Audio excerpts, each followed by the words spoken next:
নমস্কাৰ তোমালোক সকলোকে স্বাগতম জনাইছো স্মাৰ্ট ক্লাছেছ ইউটিউব চেনেলটোলৈ। আজিৰ এই ভিডিঅ'টিত আমি তোমালোকৰ অষ্টম শ্ৰেণীৰ 3 নম্বৰ অধ্যায় যেটো আছে এন ফ্ৰাংকৰ ডায়েৰী তাৰ আমি প্ৰশ্ন উত্তৰ কেইটা আলোচনা কৰিম। তো তোমালোকে এখন বহি উলিয়াই লবা, এই প্ৰশ্ন উত্তৰ কেইটা নোট কৰি লৈ লবা। তো বলা দেৰি নকৰো প্ৰশ্ন কেইটা চাও। প্ৰথম পাঠভিত্তিক ক্ৰিয়া। প্ৰথম প্ৰশ্নটো তোমালোকৰ দিছে পাঠটো মনোযোগেৰে পঢ়া আৰু তলৰ প্ৰশ্নবিলাকৰ উত্তৰ লিখা। ক প্ৰশ্নটো হৈছে জন্মসূত্ৰে এন ফ্ৰাংক কোন সম্প্ৰদায়ৰ ছোৱালী আছিল? তো ইয়াৰ উত্তৰটো হৈছে জন্মসূত্ৰে এন ফ্ৰাংক ইহুদী সম্প্ৰদায়ৰ ছোৱালী আছিল। খ প্ৰশ্নটো দিছে এন ফ্ৰাংকৰ দেউতাকৰ নাম কি আছিল? ইয়াৰ উত্তৰটো হৈছে এন ফ্ৰাংকৰ দেউতাকৰ নাম আছিল অটো ফ্ৰাংক।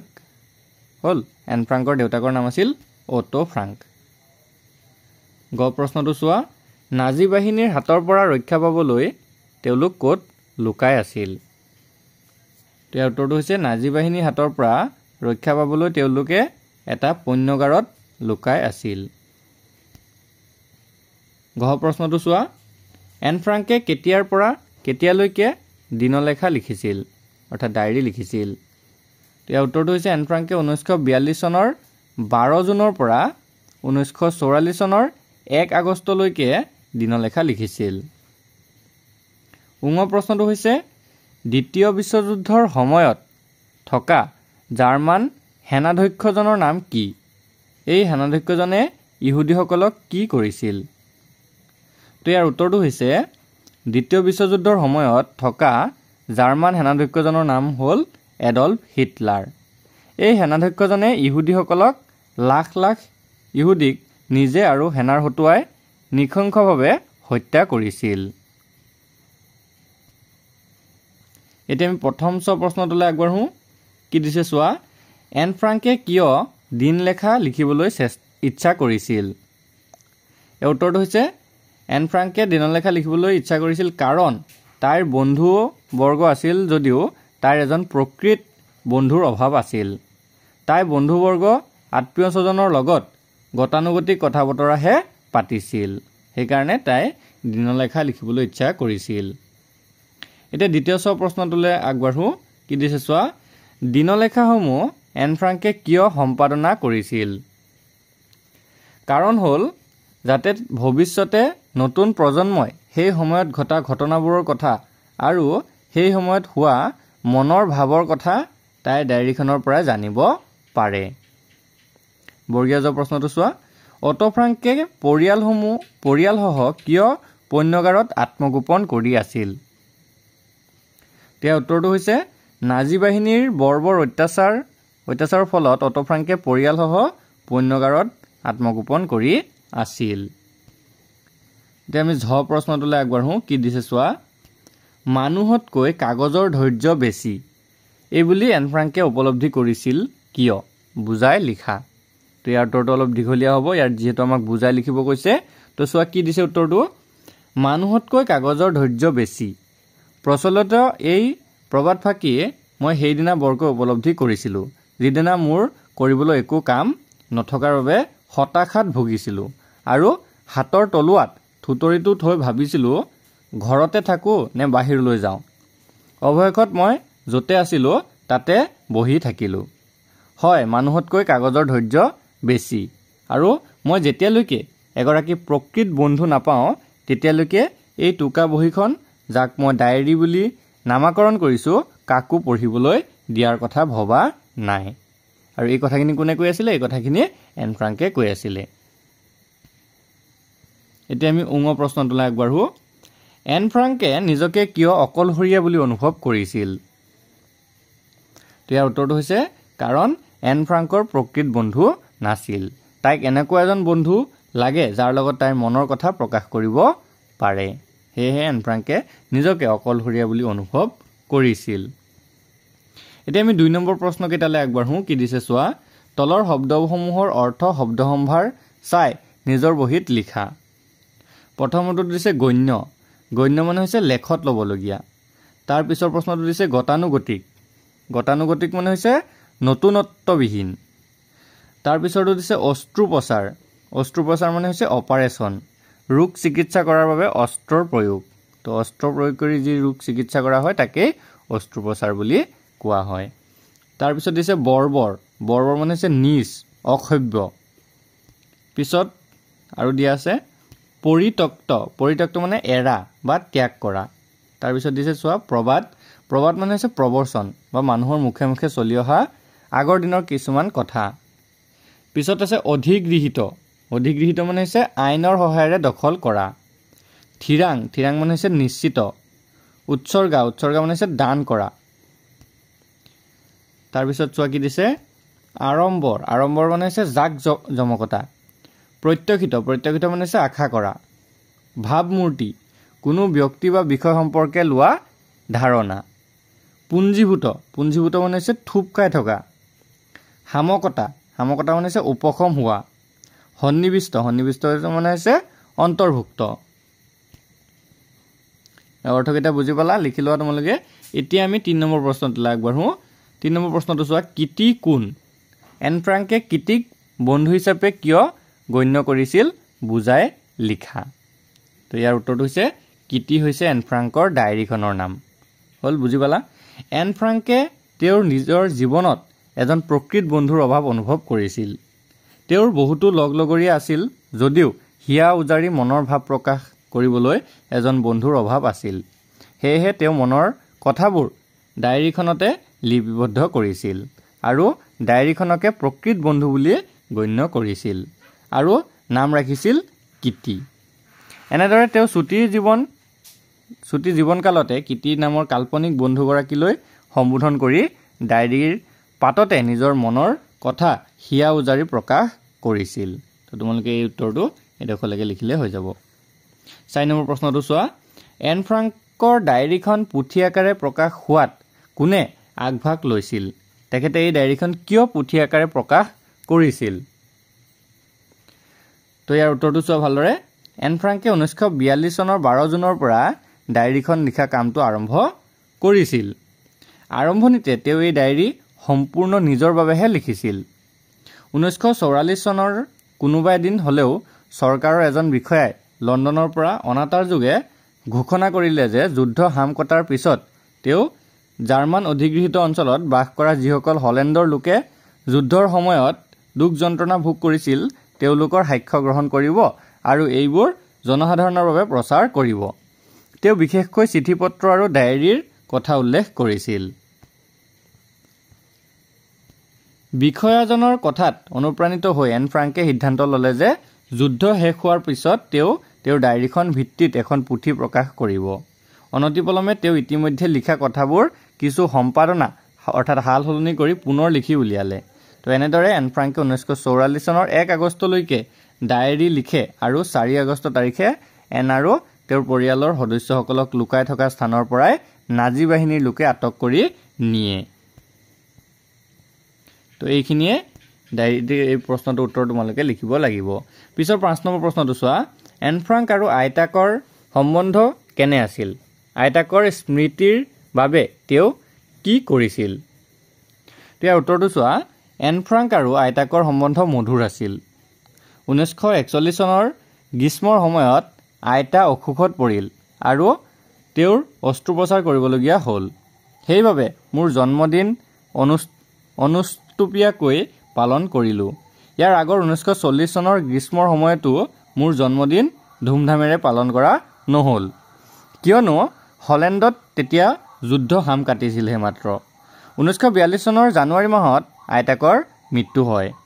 মোৰ তেওঁলৈ প্ৰতি মুহূৰ্ততে কিমান যে মনত পৰি থাকে সেই কথা কোনেও নাজানে আৰু মই এতিয়াও তেওঁক খুব ভাল পাওঁ। 1942 চনৰ এই জন্মদিনটো বেছ আড়ম্বৰেৰে উদযাপন কৰিবলৈ থিৰাং কৰা হ'ল। জন্মদিনৰ মমবাতিবোৰৰ লগতে আইতাৰ স্মৃতিত এডাল মমবাতি জ্বলোৱা হ'ল। বৰ্তমান আমাৰ পৰিয়ালৰ 4জন সদস্য কুশলে আছোঁ। সেয়েহে এয়া 1942 চনৰ 20 জুন তাৰিখৰ জন্মদিন আৰু আজিৰ জন্মদিনত মই ডায়েৰীখন শ্ৰদ্ধা সহকাৰে উৎসৰ্গা কৰিলোঁ। এতিয়া আমি 6 নম্বৰ প্ৰশ্নটোলৈ আগবাঢ়োঁ।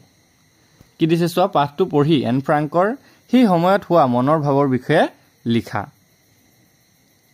এতিয়া তোমালোকৰ এই উত্তৰটো কেনেকৈ কৰিবা পাঠটো পঢ়ি সেই সময়ত এজনী 13 বছৰীয়া ছোৱালীৰ মনত কথা বুজিব পৰা যায় তাই সৰু কালতে ইমানবোৰ দুখ কষ্টৰ মাজেৰে পাৰ হ'ব লগা হৈছিল তো ইয়াৰ ভিতৰতে তোমালোকে আৰু অলপ কথা লিখি ধুনীয়াকৈ উত্তৰটো লিখি দিবা এতিয়া আমি 7 নম্বৰ প্ৰশ্নটোলৈ আগবাঢ়ো পাঠটোত অধি অনু প্ৰতি এই কথাকেইটা উপসৰ্গ যোগ হৈ হোৱা শব্দকেইটা বিচাৰি লিখা যেনেকৈ চোৱা তোমালোকৰ ইয়াত দিছে অধি থকা অধি যোগ গৃহীত তো ইয়াৰ শব্দটো হৈ যাব অধিগৃহীত তাৰপিছত অনু যোগ প্ৰাণিত এই দুটা লগ লাগি হৈ যাবগৈ অনুপ্ৰাণিত প্ৰতি যোগ দিন এই দুটা লগ লাগি হ'লগৈ প্ৰতিদিন তো এনেকুৱা ধৰণৰ কিছুমান শব্দ তোমালোকৰ পাঠত উল্লেখিত আছে এতিয়া 8 নম্বৰ প্ৰশ্নটোলৈ চোৱা তলৰ শব্দবোৰৰ বিপৰীত অৰ্থ বুজোৱা শব্দবোৰ লিখা স্থায়ীৰ বিপৰীত শব্দটো হৈছে গোপন বা অপ্ৰকাশ ভোগৰ বিপৰীত শব্দটো হৈছে ত্যাগ বা দুৰ্ভোগ এটা এটা লিখিলে হ'ল তোমালোকে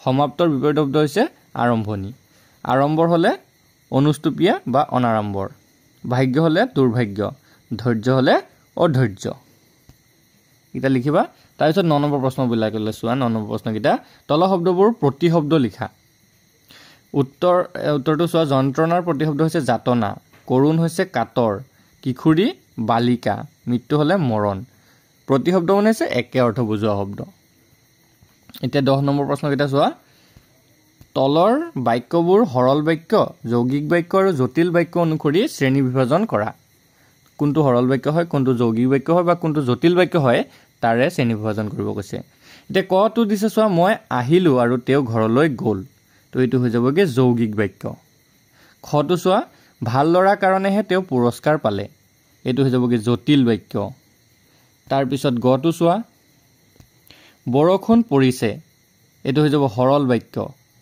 ঘটো চোৱা মই সদায় ভাত খাই স্কুললৈ যাওঁ এইটো হৈ যাব সৰল বাক্য উঙটো চোৱা একমাত্ৰ দেউতাকেই নাজী বাহিনীৰ কবলৰ পৰা জীৱিত ৰূপত বাচি আহিছিল এইটো হৈ যাব সৰল বাক্য প্ৰথম ছটো চোৱা এন ফ্ৰাংকে 1942 চনৰ 12 জুনৰ পৰা ডায়েৰী লেখা কামটো আৰম্ভ কৰিছিল তো এইটো হৈ যাব সৰল বাক্য তাৰপিছত চোৱা দ্বিতীয় ছটো এইবাৰ পিছে তেওঁ মৰমৰ কীতি বুলি সম্বোধন কৰি লেখা আৰম্ভ কৰিছিল আৰু শেষত তোমাৰ এন বুলি সমাপ্ত কৰিছিল এইটো হ'ব যৌগিক বাক্য ঠিক আছে তোমালোকে ভালকৈ লিখি ল'বা তাৰপিছত বৰ্গীয় জটো আছে জন্মদিনৰ মমবাতিৰ লগতে আইতাকৰ স্মৃতিত এডাল মমবাতি জ্বলোৱা হ'ল এইটো হৈ যাব জটিল বাক্য এইকেইটা আছিলে তোমালোকৰ বাক্যৰ ভাগ কোনটো কি বাক্য হয় এতিয়া আমি 11 নম্বৰ প্ৰশ্নটো চোৱা তলৰ বাক্যবোৰ তুলনামূলক বাক্যলৈ পৰিৱৰ্তন কৰা দুটা বা বহুতৰ মাজত তুলনামূলক বাক্য কেনেকুৱা হয় তোমালোকে উত্তৰটো চালে বুজি পাবা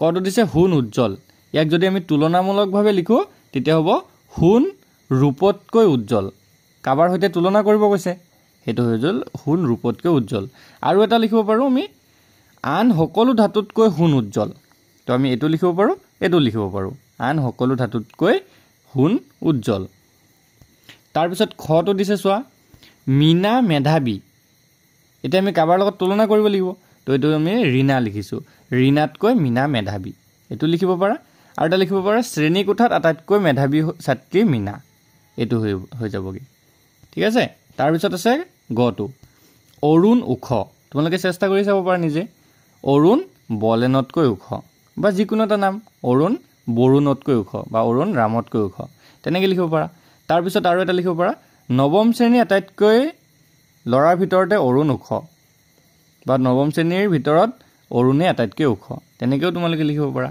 এইবিলাক হৈ গ'ল দুটাতকৈ বা তাতকৈ বেছি জনৰ লগত তুলনা কৰা তাৰপিছত তোমালোকৰ আৰু এটা দিছে চোৱা জোনবাই ঘূৰণীয়া জোনবাই পৃথিৱীতকৈ সৰু এইটো তোমালোকে লিখিব পাৰা বা জোনবাই পৃথিৱীতকৈ ঘূৰণীয়া এইটো লিখিব পাৰা সূৰ্য পৃথিৱী আদি জ্যোতিষ্কৰ ভিতৰত জোনবাই আটাইতকৈ সৰু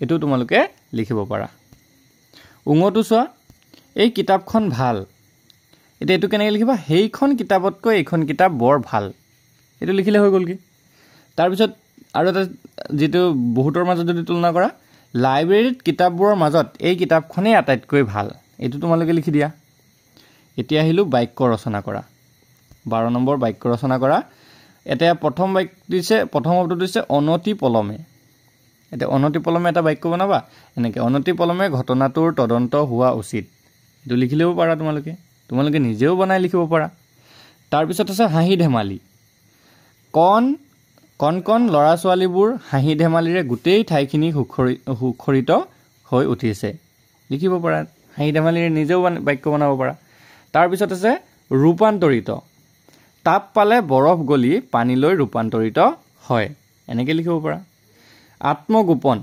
ৰুবুলে হৰিহতৰ ঘৰতে আত্মগোপন কৰি আছিল হৈ গ'ল এইটো এটা বাক্য তাৰপিছত আছে চিঠিপত্ৰ আজিকালি চিঠিপত্ৰ আদান প্ৰদান প্ৰায় নাইকিয়াই হৈ গ'ল এইটো ধুনীয়া বাক্য হৈ গ'ল তাৰপিছত দুখ যন্ত্ৰণা ডেকা ল'ৰাটোৰ মৃত্যুত ঘৰখনৰ দুখ যন্ত্ৰণাৰ সীমা নোহোৱা হ'ল এনেকুৱা ধৰণৰ বাক্য লিখিব পাৰা তাৰপিছত আছে পৰিত্যক্ত তেওঁলোকৰ খুৰাকৰ ঘৰখন বহু বছৰ ধৰি পৰিত্যক্ত অৱস্থাতে আছে সেইটো হৈ গ'ল তাৰপিছত বিশ্ববিখ্যাত পাউলো পিকাচো এজন বিশ্ববিখ্যাত চিত্ৰশিল্পী হৈ গ'ল আদান প্ৰদান মৰম চেনেহৰ আদান প্ৰদানৰ দ্বাৰাহে সম্বন্ধবোৰ ধৰি ৰাখিব পাৰি এইটো এটা হৈ গ'ল চিন্তা ভাৱনা বেছিকৈ চিন্তা ভাৱনা নকৰি নিজৰ কৰ্তব্য কৰি যোৱাই মংগল তো এন ফ্ৰাংকৰ ডায়েৰীৰ পাঠৰ যিমানকেইটা প্ৰশ্ন উত্তৰ আছিলে তোমালোকৰ গোটেইখিনি ইয়াত আমি কৰাই দিছোঁ তাৰপিছৰ জ্ঞান সম্প্ৰসাৰণ প্ৰশ্নখিনি নালাগে যদি তোমালোকৰ প্ৰয়োজন হয় আমাক কমেণ্টত লিখি দিবা আমি সেইখিনিও কৰি দিম আৰু আজি ভিডিঅ'টো ভাল লাগিলে বন্ধু বান্ধৱীৰ সৈতে শ্বেয়াৰ কৰি দিবা আমি ক্লাছ 9-10ৰ ক্লাছবিলাকো ষ্টাৰ্ট কৰিম সেয়েহে তোমালোকৰ যদি দাদা বাইদেউ কোনোবা থাকে তেওঁলোকলৈ এই ভিডিঅ'টো আমাৰ চেনেলটো শ্বেয়াৰ কৰি দিবা আৰু চেনেলটো ছাবস্ক্ৰাইব কৰিবলৈ কৈ দিবা ধন্যবাদ